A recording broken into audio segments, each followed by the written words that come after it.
श्रीमती अलका याग्निक।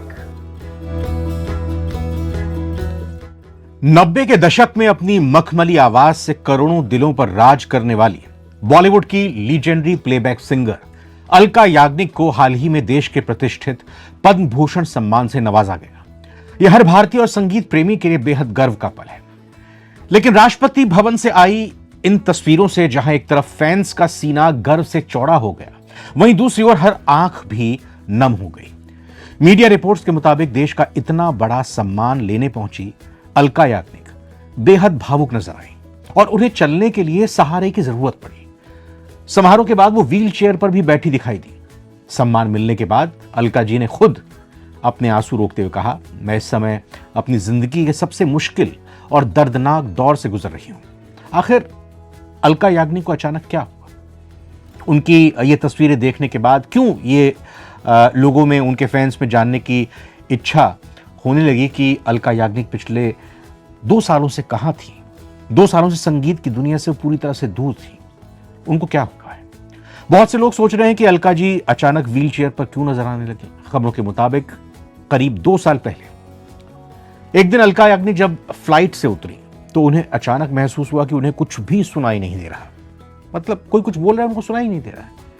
जब जांच की गई, डॉक्टर्स के पास गई तो उन्हें एक बेहद दुर्लभ और गंभीर बीमारी का शिकार बताया गया, जिसका नाम है SNHL यानी सेंसोरिन्यूरल हियरिंग लॉस। क्या है SNHL बीमारी और कितनी खतरनाक है, ये भी समझते हैं। इसमें नसों का नुकसान होता है। इस बीमारी में कान के अंदर की वो नसें हैं, ऑडिटरी नर्व्स, जो आवाज के सिग्नल को दिमाग तक पहुंचाती है, वो किसी वायरल अटैक या इन्फेक्शन की वजह से अचानक डैमेज हो जाती है। अचानक बहरेपन की शिकायत होती है। इंसान की सुनने की क्षमता रातों रात पूरी तरह या आंशिक रूप से खत्म हो जाती है। सिंगिंग पर ब्रेक दिया उन्होंने। एक सिंगर के लिए सुनना ही उसकी सबसे बड़ी ताकत होती है। जब सुर ही सुनाई ना दे तो गाना असंभव हो जाता है। और इसी वजह से अलका जी को पिछले 2 साल से सिंगिंग और लाइमलाइट से पूरी तरह दूर रहना पड़ा। अब बात करते हैं उन तस्वीरों की जो पद्म अवार्ड सेरेमनी के बाद वायरल हुई। फैंस काफी परेशान थे कि हियरिंग लॉस की वजह से अलका जी के पैरों में कमजोरी आ गई है। कैसे आ गई है? तो नवभारत टाइम्स की रिपोर्ट के मुताबिक अलका याग्निक ने खुद अपनी सेहत पर बड़ा अपडेट देते हुए इस कानूनी और शारीरिक पेंच को साफ किया। अलका जी ने बताया कि कान की नसें हमारे शरीर के संतुलन, हमारे बॉडी बैलेंस को बनाए रखने में बहुत बड़ी भूमिका निभाती है। लंबे इलाज, भारी दवाओं के हैवी डोज और इस दुर्लभ बीमारी के साइड इफेक्ट के कारण उन्हें चक्कर आने, चलने फिरने में संतुलन खोने की समस्या हो रही है। और इसी वजह से जब वो समारोह में अवार्ड लेने के लिए आए, सम्मान लेने के लिए पहुंची, तो सहारे के बिना चलने में उन्हें दिक्कत आ रही थी और थक जाने के कारण सेरेमनी के बाद उन्हें व्हील चेयर का इस्तेमाल करना पड़ा। अलका जी ने अपने फैंस से कहा है कि वो अभी घबराए नहीं, इलाज चल रहा है और वो धीरे धीरे रिकवर करने की पूरी कोशिश कर रही हैं। अलका जी की इस हालत को देखकर सिर्फ उनके फैंस ही नहीं बल्कि पूरा बॉलीवुड और संगीत जगत भी भावुक है। पद्म अवार्ड समारोह के बाद मशहूर सिंगर शान, जी हाँ, 90 के 2000 के दशक के मशहूर सिंगर शान ने अलका याग्निक के लिए एक बेहद इमोशनल और दिल छूने वाला नोट लिखा है।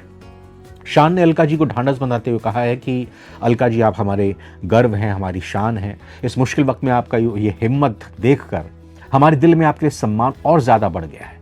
पूरा देश आपके जल्द ठीक होने की दुआ कर रहा है। प्लीज मजबूत बनी रहिए और अपनी जादुई आवाज के साथ जल्द वापस लौटिए। शान के संदेश ने सोशल मीडिया पर लाखों लोगों को भावुक कर दिया और पूरी म्यूजिक इंडस्ट्री इस समय अलका जी के साथ चट्टान की तरह खड़ी नजर आती दिखाई दे रही है। ईला अरुण ने भी अपनी तरफ से संवेदनाएं व्यक्त क्या करना कहीं कि उनको ढांढस बंधाया और कहा कि हम आपके साथ हैं। अलका याग्निक ने 3 दशकों से भी ज्यादा समय तक अपनी आवाज से हमें मुस्कुराना और रोना सिखाया है।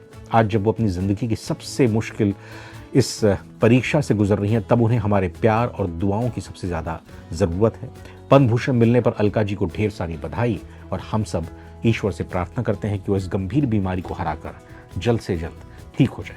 अलका याग्निक का गाया हुआ कौन सा गाना आपके दिल के सबसे करीब है? कमेंट बॉक्स में लिखकर उन्हें अपनी शुभकामनाएं जरूर भेजिएगा। उम्मीद करते हैं आपसे। नमस्कार।